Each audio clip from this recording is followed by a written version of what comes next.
The morning Marcus Reeves threw his wife of 9 years out of their penthouse apartment to marry his mistress.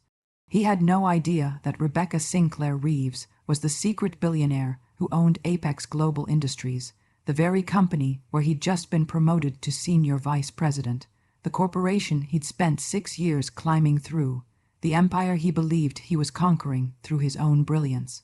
Rebecca stood in the marble foyer of the home she'd secretly purchased with dividends from the company her grandfather founded, watching her husband load suitcases into a car while his mistress Vanessa Torres, Apex's director of marketing, waited in the passenger seat, and she felt something cold and calculated settle in her chest. He was leaving her for a woman who reported to executives that reported to Rebecca's shell companies, abandoning their marriage to be with someone he thought was his equal in corporate power, never suspecting that his wife controlled every salary, every promotion, every decision that had shaped his career. But what would happen when the man who called her a basic housewife with no ambition discovered that the woman he discarded for having no prospects was the ghost in the machine, the invisible hand that had been pulling every string of his professional life? How would Marcus react when the wife he'd kicked out for being dead weight revealed that she owned the building where he lived, the company where he worked, and quite literally the ground beneath his feet?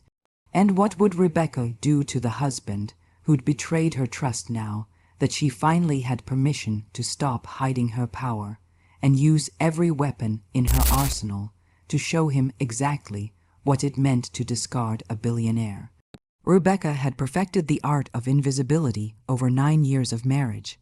She attended corporate functions as Marcus's wife, smiled politely while colleagues patronized her about keeping busy at home, and never corrected anyone who assumed she was unemployed. The truth was far more complex. Her grandfather, William Sinclair, had founded Apex Global Industries in 1962, building it into a multinational conglomerate worth $47 billion. When he died 7 years ago, he left everything to Rebecca, his only grandchild, with one condition: that she maintain her anonymity, operating through a web of LLC and offshore trusts, learning who people truly were when they didn't know she held power over them. "It's a test," her grandfather had said during their final conversation, his hand frail in hers.